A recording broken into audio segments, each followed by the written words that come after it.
Hey, folks, that's right. I hope everybody's Thanksgiving was great. Uh, I hope everybody's tired of turkey right now. You got a few days in between now and Christmas where you're gonna probably have. Oh heck, ain't no telling. Some of y'all might go out there and shoot a buck or something, and then venison or you name it. Ain't no telling what y'all probably gonna have for Christmas. But anyway, hey, I hope everybody had a blessed Thanksgiving, had enough to eat, and and still talking to your family members at the end of all the college games. I know some. I know probably the between the T-Sips and the Aggies, it might be some bad family feud going on right now. But anyway, what the heck? Oh, by the way, if y'all thought Lane Kiffin was going to stay at Ole Miss, psych, he didn't.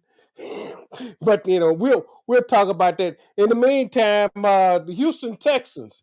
Now, how many? Everybody raised their hand and thought the Texans would be in the position where they are right now after starting out 4-3. Quit lying. Everybody out there raising their hand. Oh yeah, I knew everybody got both hands and got up here holding on to your rosary beads. Nobody figured out because they thought the Texans, the way their season going out, C J Stroud and everything. But guess what? It's like this. That's why you play the game. You play the game to win. And so the Texans went to Lucas Oil Field today in Indianapolis, defeated the Indianapolis Colts. And that sound in the background is my good friend uh, Elwin Henderson of the Gilmore Mirror. I'm going to bring him in, and we're going to chop this puppy up a little bit and just uh,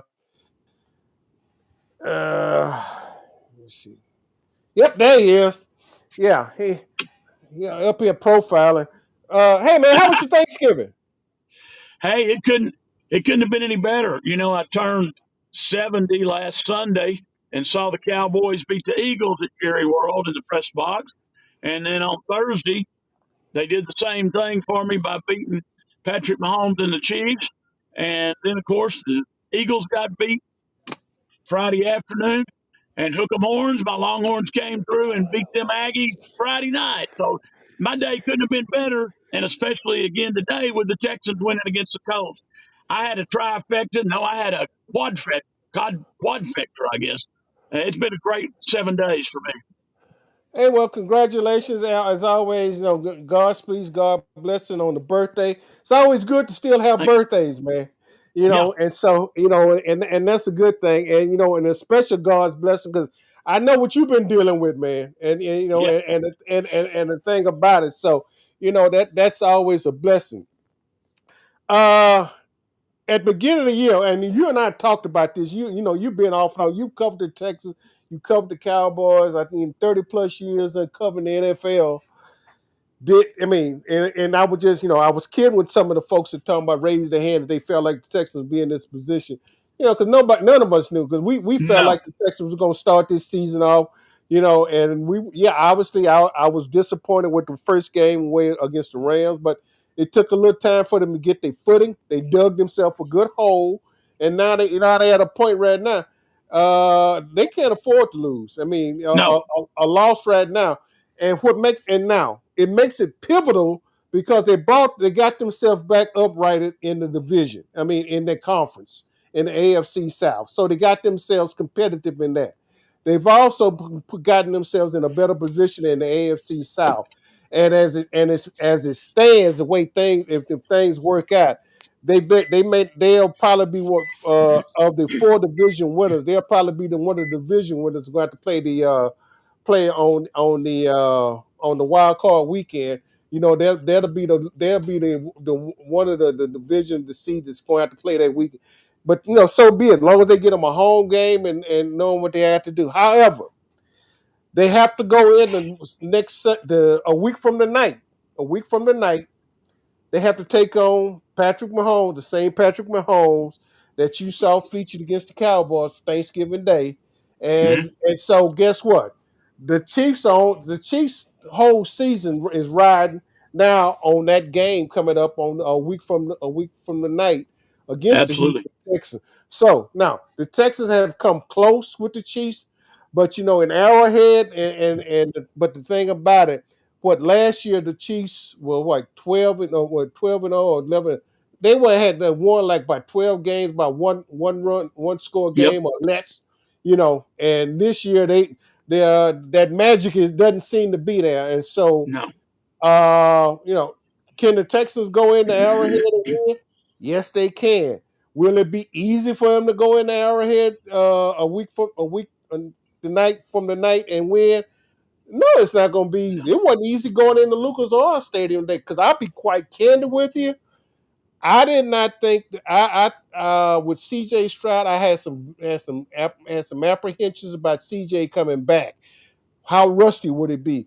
Can the Texans defense really hold it to the point to allow the Texans offense with some new wrinkles, a quasi tush push, and and also and I hope they go work on that tush push because Yeah. darn it, if you can't pick up a half a yard, because we now starting seeing a lot of teams now doing their variations of it, tush push. You saw Friday how the push has gotten tushed and everything else, fumble and everything else. So there's some panic up in Philly town now behind that all that. But anyway, I'm gonna shut up a little bit and give you your say so with these guys right now, Elway. Well, I know you and I were texting back and forth during the game, and I thought the same thing you did when you asked what I thought about CJ. I thought he did not get all the rust knocked off, but we knew that would be the case early on. But man, he came on and got it going when it counted and really had it smoking in the second half. I was really proud of that. I'm still scratching my head trying to figure out what in the world Nick Cayley was thinking, wasting all that time before halftime when they were in a position to realistically move in and get at least a field goal. And I noticed when they did the halftime interview with D'Amico, he just said, well, we knew we were getting the ball to begin the second half. He's not going to throw Nick Cayley under the bus, obviously. He's going to take up for his OC. But I thought that was a huge mistake, bad play calling, bad decisions there at the end of the half where we could have probably gotten some more points. And then I still question why go with a tush push on third down there. Why not let CJ stay in there and the ball off to Woody Marks or Nick Chubb, whoever was going to be in, see if they couldn't pick it up. Now, I do understand why we did not have CJ running the tush push. Coming off a Oh, concussion, you don't want right, him running it. So I do right. understand why we did what we did there. But I also question when you didn't get it on third down, you're up by 4 points. Why did we not take the field goal there to go up by 7? Because I was scared to death as I texted you, AD, we're going to fool around and they're going to come down and get a touchdown and we're going to lose by 3 points. I was scared to death that was what was going to happen. Fortunately, the defense got the job done, but I'm still scratching my head on a lot of the offensive decisions by Nick Cayley today. Well, you know what? You know what? Yeah, we can, and I think we're gonna continue to scratch our head for the rest of the year. And, Yeah, and I really, I think we are. I think they pulled some nice wrinkles out today. yeah. The end around with Nico Collins. Now Mm-hmm. they've shown they're gonna use Nico in a lot of different ways trying to get him the ball. So and kudos to the wide receivers for blocking today. Mm-hmm. I'm not trying to distract from the offensive line today because I thought because when you look at it and to me this is a critical thing. Time of possessions today. Texans 34 minutes and 58 seconds. Indianapolis Colts 25 minutes and 2 seconds. That's almost a 10-minute advantage. And the reason I'm saying when you break that down, Texas had a lot of long offensive possessions today, Mm-hmm. long drives, and the thing, no, they didn't score on everything, but they held the ball, and that's the main thing because you didn't have to. The defense didn't have to worry about being out there and just suffering a bunch of long, hard pounding drives behind with Jonathan Taylor. I thought they did an excellent job of attacking the line today and keeping Jonathan Taylor in front. His longest run was 12 yards. All right, I'll put up with Yep. that any day. I'll give him 19 carries. I think it was 19 carries a day, or 20 carries, 85 yards. I'll give him that any day. No big Mm-hmm. runs, and they can have it. I think that kudos to the offensive line today. I'm giving kudos to the wide receivers for the blocking and for a lot of blocking. And I'm surprised that, Xavier Hutchins doesn't have a concussion himself today, Oh and man, yeah. I'm a little surprised that they didn't throw a flag on that. Now, that doesn't necessarily mean that they might not that particular DB might not have a letter in his file Yep. in his locker next week because you know NFL likes hard hits. It's something about those hits up high, and it was high. I'm not gonna say it was at his head. I mean, it was close. It was a Yeah. close it was a close shot. So I'm pretty sure they're gonna look at it. But taking everything else in consideration, the Texans only had one sack today. Now, before everybody get all bent out of shape, go back and let's look at the pressures. Let's look at what because obviously Daniel Jones was a limited quarterback today because he Mhm. did have an injured leg that was trying to work, trying to play on the injured leg, and I don't think he wasn't about to get out there and try to do the running. That's why they was going leaving it back to 28 for let him, but because they kept him in check. So you know as far as I'm concerned, hey, I'll take it for what it's worth. We'll take it and move on down the road. I L, agree with you, AD. And talking about surprise there wasn't a flag on that penalty. I know I texted you once. I thought the officiating today was horrible in that game. Now, both teams, quite frankly, got away with some stuff they shouldn't have gotten away with. And it's hard for me to understand the money we're paying. I say we're, the NFL's paying these guys, why we can't get officials that can do a better job than what these guys are doing. And, I was sitting there thinking at the end of the game, I'm ready for us to get to artificial intelligence officials or assisted officiating. The way AI is going, let's just get rid of these humans and find computer technology and have the computers officiate the penalties, and the game will go a lot faster, and it would probably be a whole lot more fairly officiated game. I'm just honestly sick and tired of the officiating I'm seeing in the NFL. And every year, oh, we're going to make sure it's better this year, but frankly, it never is. I don't know. You know what? Isn't this a part of the whole majesty of just watching football and arguing with the official and arguing with calls? Isn't that all part of the deal? Because I'll be quite Yeah, candid with you. I guess. Who in the hell is gonna be arguing with a computer about a call? I Well, mean, you can't argue. You can't argue with the well, computer because the like computer's going to be right. not But I've BS. always said, AD, I have always said from high school, college, NFL, all the way up, officials right now are still the necessary evil of football. And I do consider all officials evil. I'm sorry. No apology. Okay, all right. Yeah, yeah. Okay, you know what? I'm gonna let you. I'm gonna let you down that hill on that one.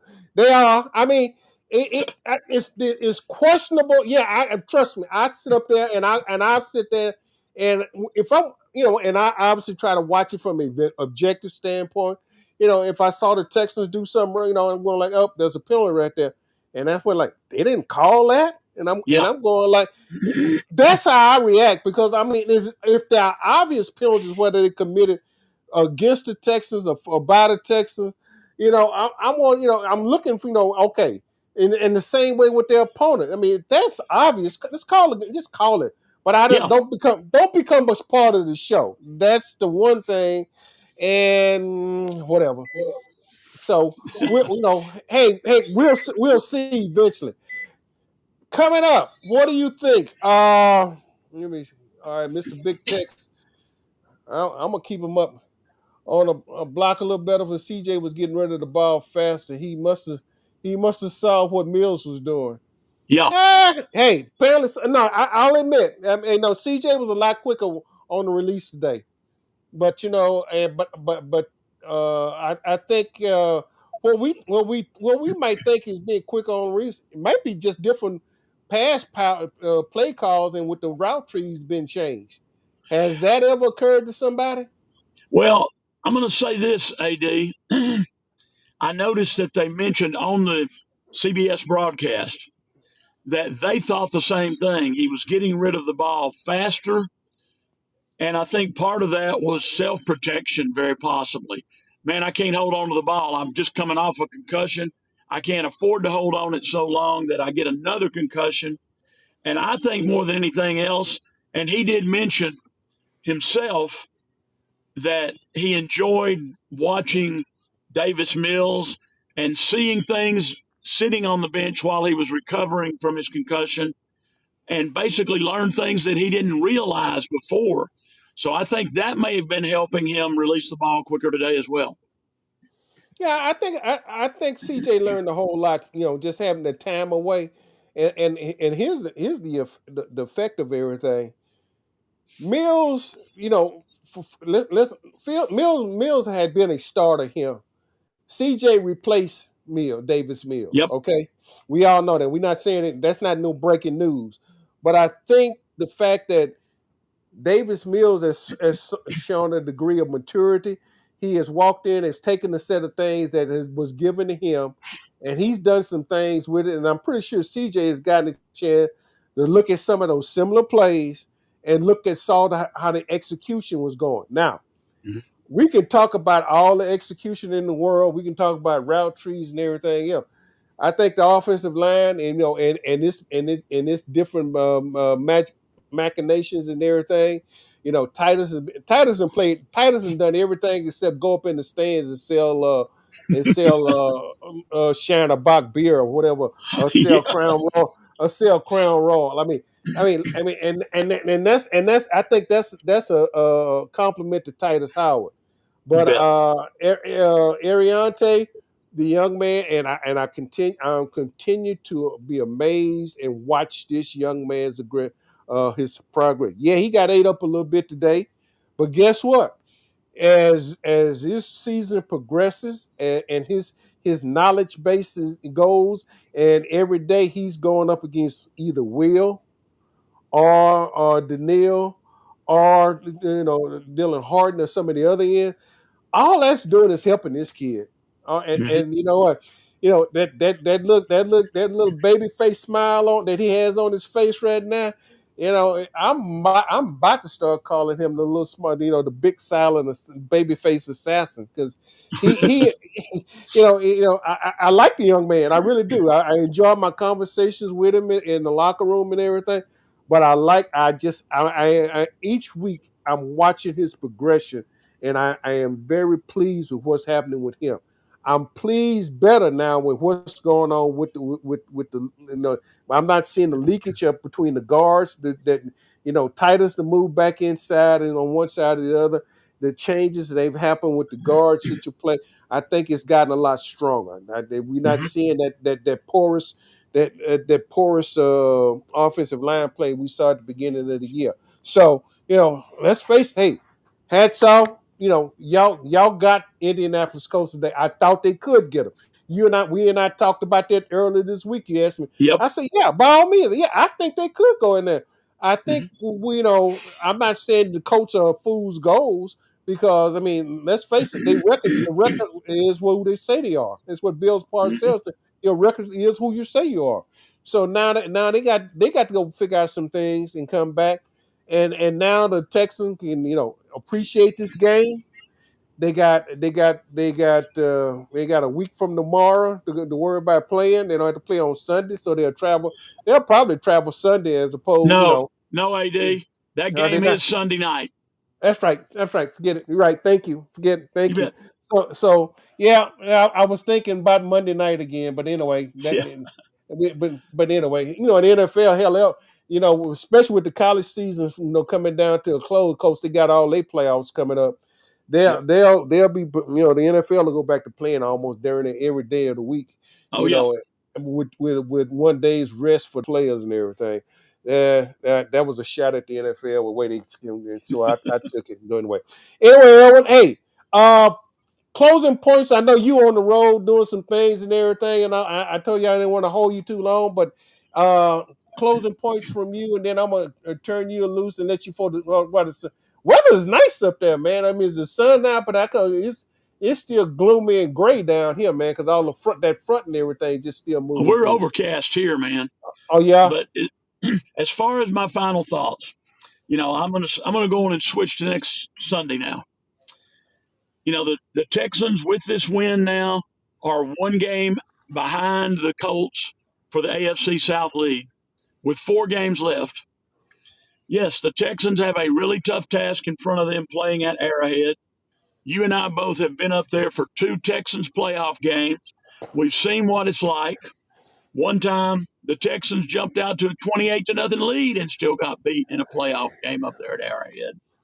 But the Colts know, I mean, excuse me, the Chiefs know beyond a shadow of a doubt, if they lose to the Texans next Sunday night, there will be no playoffs for the Kansas City Chiefs. I think they're actually totally eliminated, but all but eliminated, if not totally, with 3 games that would be left. But for the Texans, it's an important game because they've won 4 in a row. They can get that 5th win in a row. They can finally get, as you mentioned earlier, over that hump with not being able to beat the Chiefs at Arrowhead. But just as important, the Colts go down to Jacksonville next week to take on the Jaguars. And if the Jaguars pull that victory off at home, which they well could, we could literally be sitting here in a wonderful position. And as everybody knows, the very last game of the regular season, the Colts come to NRG Stadium, and I like the Texans' chances in that game. It very well may be that that game decides the AFC South champion. So to say that next week is the biggest week of this season for both those teams, as well as the Chiefs and the Jaguars, I think goes without saying. It will be the biggest game of the season, and it'll be very interesting to see how it all plays out. I tell you what, I'm a up you on. You know what? I think the week prior to that, I think the Texans again with at SoFi with the Chargers. I think that very well could be the determinant that final game. Yeah, it very well could be, but I think the Texans against the Chargers might be the game that probably wrap everything up for them, man. I Yeah, you think a know lot. what? I It think could be. And I'm I, sure that you saw today the Rams got upset in Carolina by the Panthers.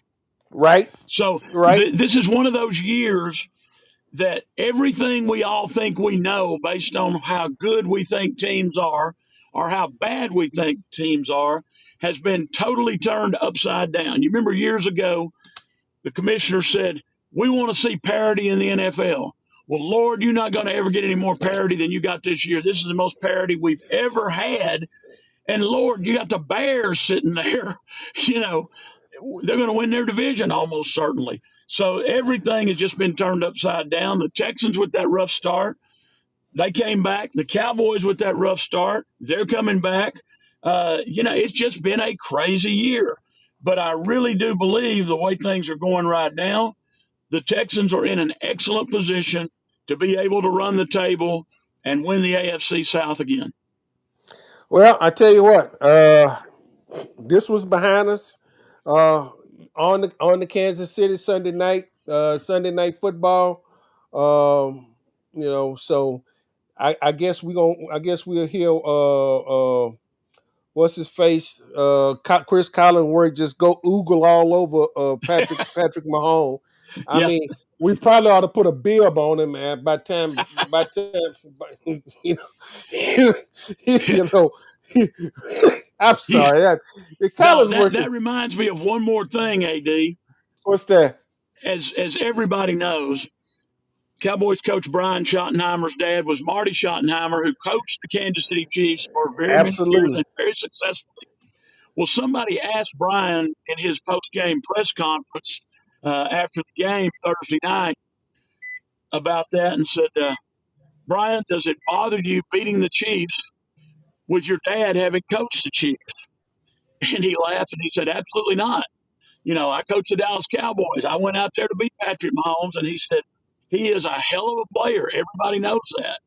He said, but I'm also going to tell you, anytime the Kansas City Chiefs aren't playing the Dallas Cowboys, I'm rooting for Patrick Mahomes and the Kansas City Chiefs. And I love being able to go back to Arrowhead, where I remember walking the sidelines when my dad was the coach at Kansas City when I was growing up. I love to be able to go back there, remember the memories, and look up in that Chiefs Ring of Honor and see my dad's name. And I thought that was really interesting that he would say, hey, he rooted for Patrick every time except for when they played the Cowboys. I don't think I've ever heard another NFL coach say that about anybody. Yeah, no, they're self-absorbed, self-centered. They'll admire it. If they're being honest with themselves, they'll admire it. Hey man, Yep. appreciate it, bro. Get Appreciate you. back on and finish out there, man. I appreciate it. Thanks. Hey, take care and be careful out there. And we'll be talking, okay? Sounds great, brother. Thanks for having me on again. Have a All right, great you week. take care. All right, you too now.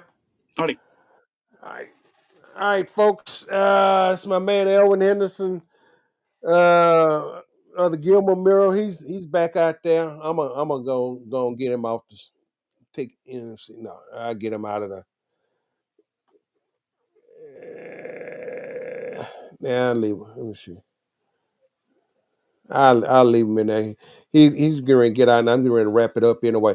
All right, as we stated earlier, Texans hard fought game. I tip my hats to the defense, and I tip my hat to the offensive line. I tip my hat to the wide receivers, their blocking and the uniqueness of the play calling today. Um, I'm glad somebody else went out there and trying to figure out that they can do some things with the tush push and all the other stuff. But anyway, we are getting ready to wrap it up. Hey, appreciate it. Those of you that appreciated all Big Tex and Mr. Big Tex appreciated the all the comments for the show today. We'll be back Sunday night. It'll be a little late, and we'll be quick. But appreciate everybody for coming on. That was Elvin belching. I don't know why he's doing that, but anyway, uh,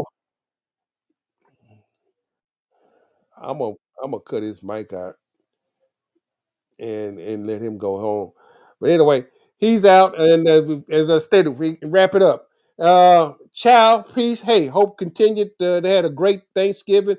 I know we're in the holiday season now. Be careful out there, folks, with your shopping.